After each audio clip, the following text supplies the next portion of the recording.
सो मेरे प्यारे भाई बहनों और दोस्तों, आज की इस वीडियो में हम लोग झारखंड शैक्षिक अनुसंधान एवं प्रशिक्षण परिषद रांची झारखंड का ये एक प्रश्न पत्र लेके आए हैं, जो कि विषय हिंदी का है और समय आपको 1 घंटे का दिया जाएगा और इसके फुल मार्क्स आपको 50 देखने को मिल जाते हैं। ये कक्षा 8 का प्रश्न पत्र है। तो चलिए आज की इस वीडियो को शुरू करते हैं। जिसने अभी तक हमारे चैनल को सब्सक्राइब नहीं किया वो ज़रूर से कर दीजिएगा और बेल नोटिफिकेशन को ऑल पे सेट कर लीजिएगा, जिससे कि आने वाले ऐसे ही और भी क्वेश्चन पेपर्स आपको सबसे पहले आप तक पहुँचे।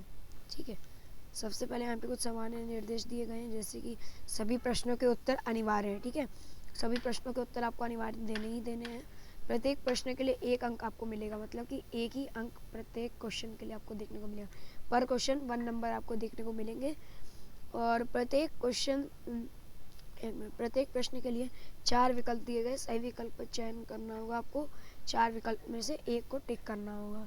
गलत उत्तर के लिए कोई अंक काटे नहीं जाएंगे। गलत उत्तर होगा तो आपका अंक काटा नहीं जाएगा इसमें, क्योंकि गाइस हमारे पास ये एक मॉडल प्रश्न पत्र है। हम आपको पेपर के लिए इसकी तैयारी करा रहे हैं। ठीक है, आप कहेंगे ये तो 50 मार्क्स का, अगर आपका 100 मार्क्स का बनता है फिर भी आपका प्रिपरेशन इससे हो जाएगा। ठीक है, इससे आपको प्रिपेयर हो जाएगा काफ़ी। चलिए आज की इस वीडियो को शुरू करते हैं।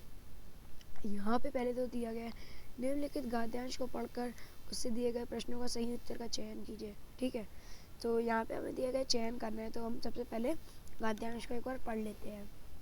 कार्निवल के मैदान में बिजली जगमगा रही थी, हंसी और विनोद का कलनाद गूंज रहा था।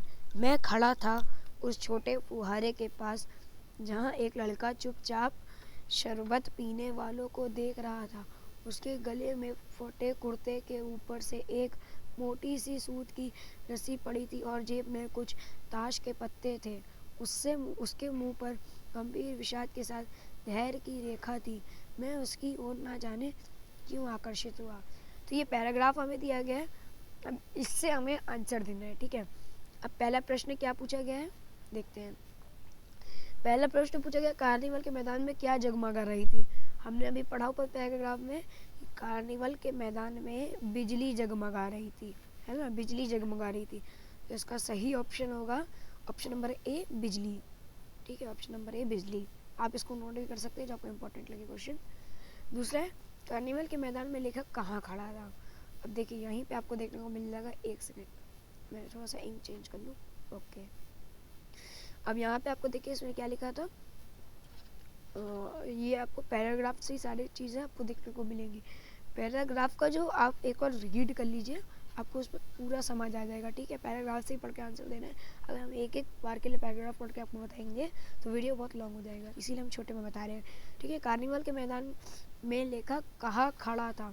लेखक कहाँ खड़ा था, ऑप्शन नंबर सी, छोटे फुहारे के पास। जैसा कि अभी आपने वहाँ पे पढ़ा था कि लेखक, ऊपर आपको बताया कि वो छोटे फुहारे के पास खड़ा हुआ था। ठीक है, ये 2 क्वेश्चन कंप्लीट हो गए। अब यहाँ पे इससे पूरे पैराग्राफ से ये 2 ही क्वेश्चन बने थे। ये पहला क्वेश्चन ये बना था और दूसरा क्वेश्चन आपका ये वाला बना था। ठीक है, अब नेक्स्ट क्वेश्चन यहाँ पे हमें दिया गया है, छात्रावास में स्थान पाने हेतु प्रधानाध्यापक को लिखिए आवेदन पत्र के रिक्त स्थान को सही विकल्प द्वारा भरिए। अब आपको यहाँ लेटर तो नहीं लिखना है, लेकिन हाँ आपको यहाँ पे विकल्प जरूर से भर लेना है। ठीक है, यहाँ पे विकल्प जो खाली दिए गए हैं आपको उनको भर लेना है। चलिए देखते हैं इसको भी एक बार, 1 सेकेंड। हाँ, तो देखिए इसको प्रश्न पत्र को आपको कैसे भरना है। जैसे कि यहाँ पे आपको प्रश्न पत्र दे दिया है। हमारे जो सीबीएसई बोर्ड में होते हैं वो तो आपको पूरा फुल पत्र लिखना पड़ता है, तभी आपको फुल मार्क्स मिलते हैं। ठीक है, लेकिन यहाँ पे आपको जो दिया गया जेएसी बोर्ड का, इसमें आपको कुछ नहीं करना है। जैसे आपको ये लेटर लिखा है, ये जो फिल आपको यहाँ पे करना है, जगह यहाँ पे नंबर से इन्होंने दे रखे हैं। तो ये सेवा में श्रीमान। अब यहाँ पे पहला ये ऑप्शन दिया गया है थर्ड क्वेश्चन के लिए, तो यहाँ पे क्या आएगा, मैनेजर आएगा या एडिटर आएगा। तो यहाँ पे आपका किसको लिखा जा रहा है, आपको ना तो आप मैनेजर को लिख रहे हो पत्र, ना एडिटर को लिख रहे हो, ना डाकपाल को लिख रहे हो, आप पत्र किसको लिख रहे हो, प्रधानाध्यापक को। तो इसका आपका सही ऑप्शन होगा प्रधानाध्यापक। ठीक है, ये आपका सही ऑप्शन है।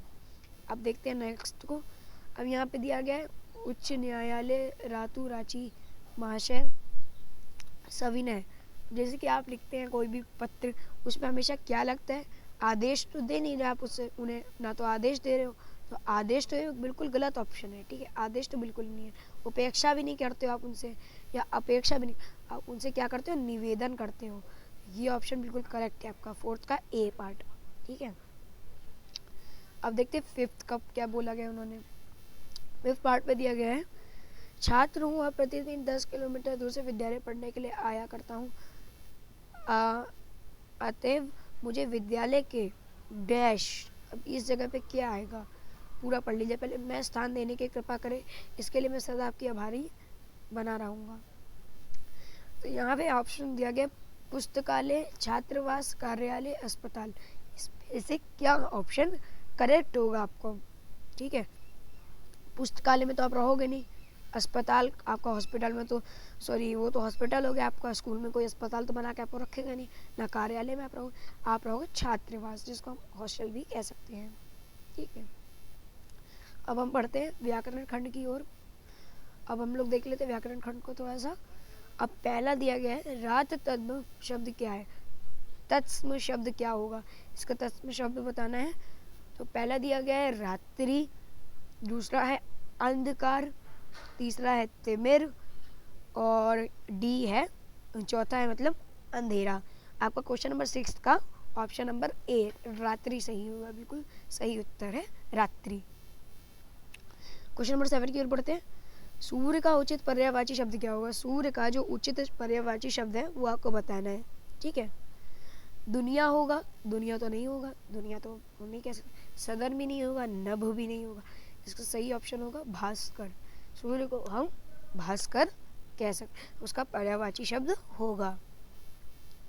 अब लिखा है तुम घर जाते हो, इस वाक्य में तुम क्या है, इसमें बोला गया कि तुम घर जा रहे हो, मान लो तुम घर जाते हो, सॉरी, और इस वाक्य में तुम क्या है, ठीक है। क्वेश्चन नंबर 8 में बताया तुम क्या है, तुम संज्ञा है, नहीं, तुम संज्ञा है क्या, संज्ञा भी नहीं है, विशेषण है, नहीं, इसकी विशेषता भी नहीं बता रहा है, क्रिया है, नहीं, इसका सही ऑप्शन है सर्वनाम है वो, ठीक है, सर्वनाम है ना। 8 का आपका ऑप्शन नंबर ए करेक्ट होगा। क्वेश्चन नंबर 9 में बोला गया शुद्ध शब्द कौन सा है, शुद्ध इसमें बताना है कि आपका शुद्ध शब्द कौन सा है। शुद्ध देखिए शुद्ध बताना है, अच्छा हाँ, पारिवारिक आपको दिया गया है, ये स्पेलिंग भी गलत है आपकी, ये भी गलत है, ये भी गलत है आपकी, ऑप्शन नंबर ए आपका बिल्कुल सही होगा पारिवारिक। 9 का ऑप्शन नंबर ए सही है। क्वेश्चन नंबर 10 में बोला गया है कल मेरे घर गोपाल आया था, इस वाक्य में गोपाल डैश है, ठीक है। इसमें आपको बताना है कल मेरे घर गोपाल आया था, ठीक है, इसमें गोपाल क्या है, ठीक है, गोपाल क्या है, ना तो वो सर्वनाम है, ना प्रविशेषण है, ना विशेषण है, वो है संज्ञा होगा, ठीक है। इसका ऑप्शन नंबर ए बिल्कुल करेक्ट है। अब बढ़ते हैं क्वेश्चन नंबर 11 की तरफ, लेकिन अगर कोई भी गलती होती है आप कमेंट कर सकते हैं, मैं उसके लिए सॉरी चाहता हूँ कहीं भी गलती हो तो। स्वागत शब्द में कौन सा उपसर्ग क्या है,